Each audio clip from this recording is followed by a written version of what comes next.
All right, just a quick one here. Now, I don't know if anybody's done this before. I see a lot of people hinting about it. I haven't actually seen any actual productive work where somebody's got a result. I mean, maybe somebody has, but so I did the math on Bridge Guy and did the visual calculation, or visual calculation is probably not the proper term for that. But basically, I take the photograph. I know the dimension of the bridge side to side, and from there I can get the horizontal. That's the horizontal, and then the vertical dimension of the person standing on the bridge is the idea anyway. And I don't know if anybody's done this, so I'm gonna post this, and if anybody has, leave something in the comments. I don't get this YouTube stuff anymore. Used to be you could just make something and post it on YouTube. Now you got to have this, that, and the other thing, and I guess now it has to be not made for children in order to leave comments. It's more of a pain in the butt than it's worth. But anyway, right now that seems to be where people get together. I haven't been on Patreon or any of the others yet, and I'm not a tweeter, tweeter, whatever. Uh, and anyways, that's what it is. But what I have is I figure Abby at 13-year-old girl, and then just kind of looking at things. I know Libby was a bigger girl. Uh, Figured around 48 inches, somewhere around there. So calculated out Abby as being 53.61 inches tall. So if anybody has the actual data on her height, if you can drop that in the comments to some of there, I can do, see if I'm, off, if there's another calculation I need to make. And the thing that gets me about Bridge Guy, now this is going to be absolutely amazing. I was looking to say maybe 6'2" or whatever, Ron Logan height, but it's not either one. I have Abby at 53.61 inches, and I have Bridge Guy at about 5'2". That's what it comes up as. Now there's a perspective error because you're looking at a parallelogram with diminishing. So where you're looking at, where you're standing and taking a shot of the bridge, obviously where the railroad rails would have been are wide apart, and as it moves away from you, they start narrowing down till horizon, and they'll meet, at the horizon, and then you'll no longer see it. So that's a diminishing, what they call it, diminishing horizon or something like that. But they're actually in parallel. It just doesn't look that way. So in this, it doesn't really matter unless it adjusts your horizontal scale to the point where your vertical size doesn't diminish that much because it's vertical, but your horizontal dimension really starts getting compacted as it gets farther away, and that's another thing I have to look at. So anyway, but that's what I got, and that's what I'm. If anybody has any actual numbers, that would be great. You drop it in the comments. But I have Abby at 53.61 inches, and so a little over a half. So a little over 53 and a half. And then I have Bridge Guy at 6'2". Or what the hell? What did I say? It's getting late. I have Bridge Guy at 5'2". 5'2". Um, and I even scaled up and down. So I did a plus or minus 1 millimeter in my measures because I'm measuring it off of the photograph, and of course that's all I have to go on. And they tore the bridge down, so I mean, it would have been nice to actually get, uh, hopefully within a month I'd like to get to Delphi, but would have been nice to get there and actually measure the bridge, but it's got tore down. So it is what it is.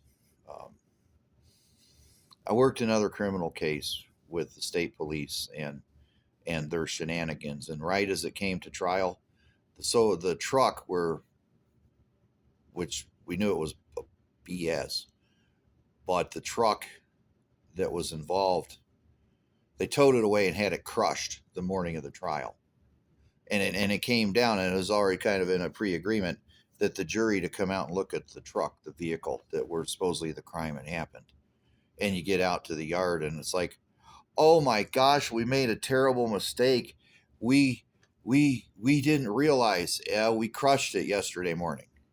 No, you did it on purpose.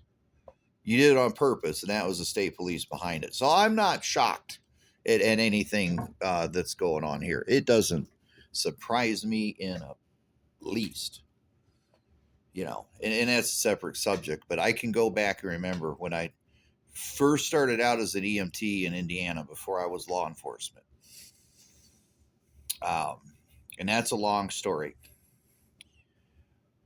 because went out on a case with the with paramedic truck. I was the treating EMT medic, and we get on scene, and we meet the state trooper, and the state trooper says, "Well, we have a motor vehicle accident here, and they didn't want to get checked out, but now they do."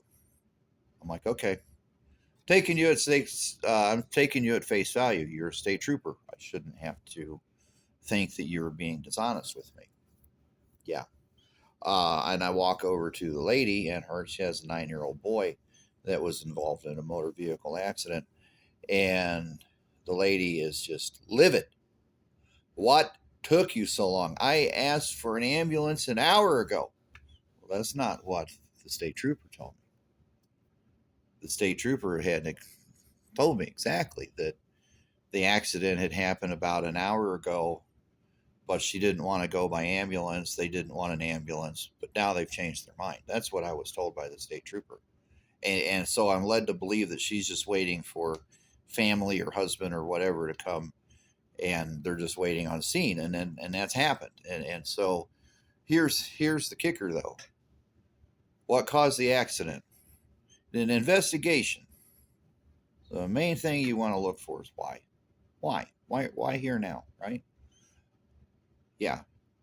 It was a state truck that was full of sawhorses. You know, the orange and white sawhorses with the blinky lights on it. Yeah, there was a stake truck, flatbed stake truck from Indiana. It's owned by the state of Indiana, and it was full of these sawhorses. She had a green light, and as she proceeded through the green light, he locked up his brakes, and you can see the skid marks behind his truck where he panic stopped and locked up his brakes. Hit her car, T-boned her in the driver's door. Yep.